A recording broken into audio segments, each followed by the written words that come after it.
Hello, good morning. I'm back from the land of Boo for all the Boos of the world.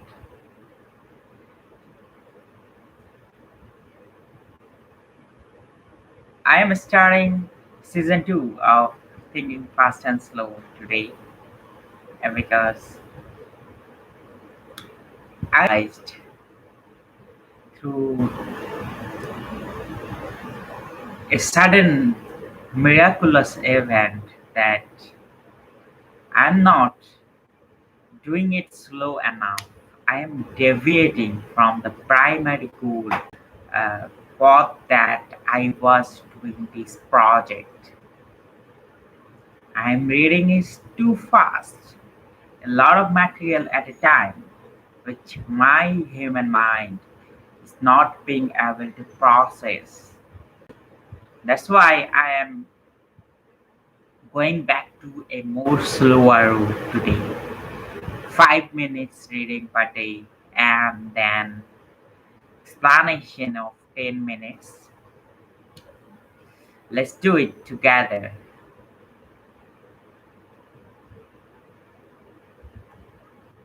I have my timer on. Wow. Okay. And now the book. Detroit is in Michigan give higher estimates of the murder rate in the state than people who do not. But a majority of FedEx respondents did not think of the city when questioned about the state. Indeed, the average guess by people who are asked about Michigan is lower than the cases of a similar group who were asked about the murder rate in Detroit. Blame for a failure to think of Detroit can be laid on both System 1 and System 2. Whether the city comes to mind when the state is mentioned depends in part on the automatic function of memory. People differ in this respect. The representation of the state of Michigan is very detailed in some people's minds. Residents of the state are more likely to retrieve many facts about it than people who live elsewhere. Geography buffs will retrieve more than others who specialize in baseball statistics. More intelligent individuals are more likely than others to have rich representations of most things. Intelligence is not only the ability to reason, it is also the ability to find relevant material in memory and to deploy attention when needed. Memory function is an attribute of System 1. However, everyone has the option of slowing down to conduct an active search of memory for all possibly relevant facts, just as they could slow down to check the intuitive answer in the bat and ball problem.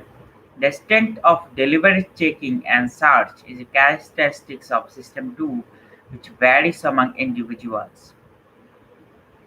The bat and ball problem, the flower syllogism, and the Michigan Detroit problem have something in common.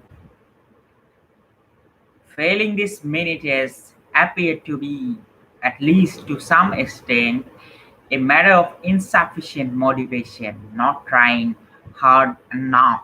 Anyone who can be admitted to a good university is certainly able to reason through the first two questions and to reflect about Michigan long enough to remember the major city in that state and its crime problem. These students can solve much more difficult problems when they are not tempted to accept a superficially plausible answer that comes readily to mind.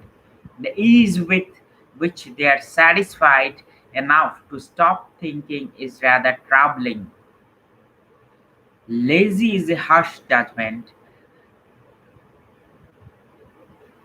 about the self monitoring of these young people and their system too, but it does not seem to be unfair. Those who avoid the sin of intellectual sloth could be called engaged. They are more allowed, more intellectually active, less willing to be satisfied with superficially attractive answers, more skeptical about their intuitions. The psychologist Stanovich would call them more rational. Intelligence, control, and rationality. Researchers have applied diverse methods to examine researchers the connection between thinking and self-control. Some have addressed it by asking the correlation question. If people were ranked by their self-control and by their cognitive aptitude, would individuals have similar positions in the two rankings? My timer has malfunctioned. No, not yet. In one of the most famous experiments in the history of psychology, Walter Mischel and his students exposed 4-year-old children to a cruel dilemma. They were given a choice between a small reward, one Oreo, which they could have at any time, or a larger reward, two cookies, for which they had to wait 15 minutes under difficult conditions. They were to remain alone in a room facing a desk with two objects, a single cookie and a bell that the child could ring at any time, to call in the experimenter and receive no and one cookie as the experiment was described. I don't know why my bell doesn't ring. So the reading ends today with a very famous experiment which is known in psychology as marshmallow test. It's a test about delayed gratification and instant gratification. It's like, will I be happy if I have a smaller reward at this moment then and then? And will I be happy with a bigger reward a little bit later? And can I able to suppress my instant urges of system 1? This has been a very interesting study of psychology for years, and psychologists have done a lot of tests about it for years, and the result is people who mostly rely on instant gratification. It takes a lot of time for them to uh, chase big goals, and they're not able to remain focused on big goals. And people who are mostly, I mean, are relying on longer term goals, or like obviously their needs, like they can deny their impulsive urges of system 1 through the power of system 2.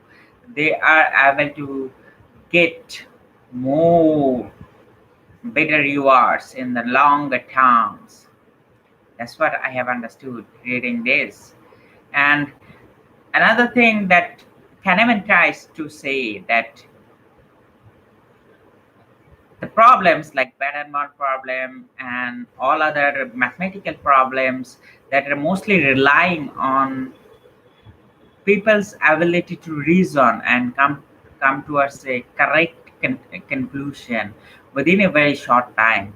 They have very active minds, and people who are coming with like intuition driven answers, they are like without checking the answers with logic, they are coming to it because of their intellectual sloth, or their slow minds. It's not like they are lazy, but because lazy would be a very harsh judgment for them.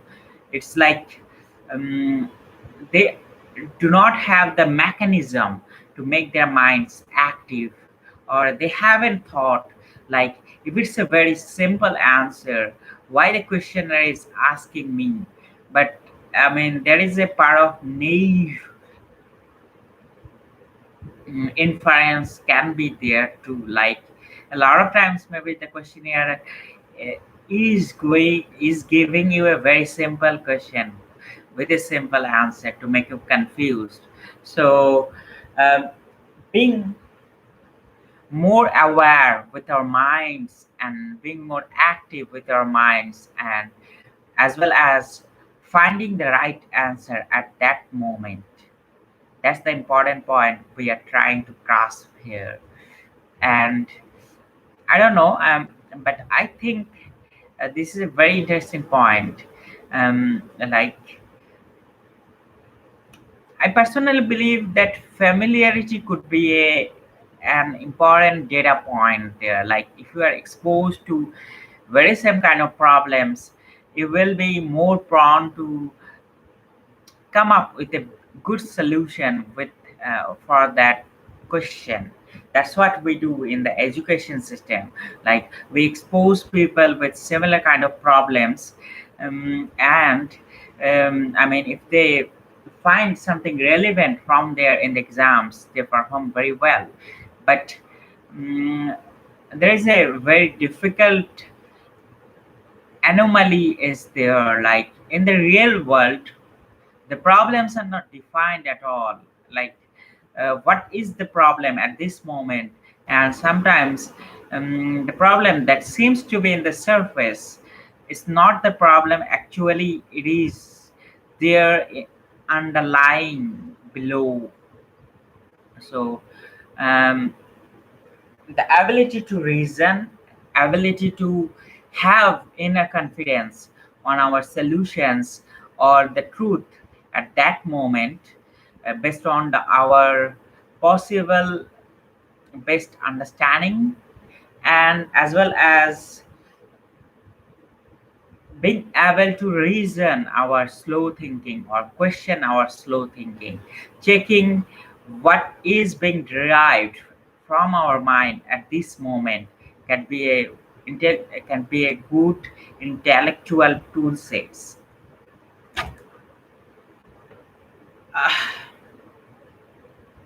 I don't know. The laptop I borrowed, it doesn't have a good camera. I bought an external camera, but it is not performing very well, as I can see. Anyways, I am,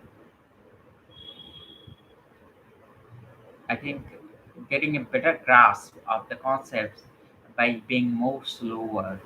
Like, today, I learned about two important concepts. One is understanding the slowness of system two, and another thing is, like, we haven't reached to a conclusion there. The problem of uh, what to choose. Do I choose being instantly gratified at this moment, or do I choose being, like,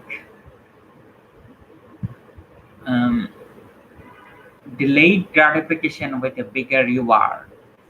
Or am I a visionary, or am I an impulse driven human being at that moment, just looking for the next whatever big available with a smaller minuscule reward? So this is what I have been thinking, and hopefully I will reflect on it as I will meditate right now and try to grasp the concept more deeply. And if you guys, anyone is doing the very same thing too, do let me know, like, how you are leveraging this concept in your day-to-day life. Like, just now in the morning, I failed in the delayed gratification concept because I was cooking some food and I was also hungry. That I was thinking that I will eat all the food when everything is cooked, but I couldn't stop my uh, impulse seeking mind. I had the food with whatever cooked at fast. and hopefully I will eat again. So, like, if you are struggling with overweight in your whole life, or if you are struggling with emotional eating problems, obviously you will find something good to work on, or a little bit knowledge to angle your problem or to face your problem for a different point of view. So thanks a lot for listening. Have a good day, anybody, everybody.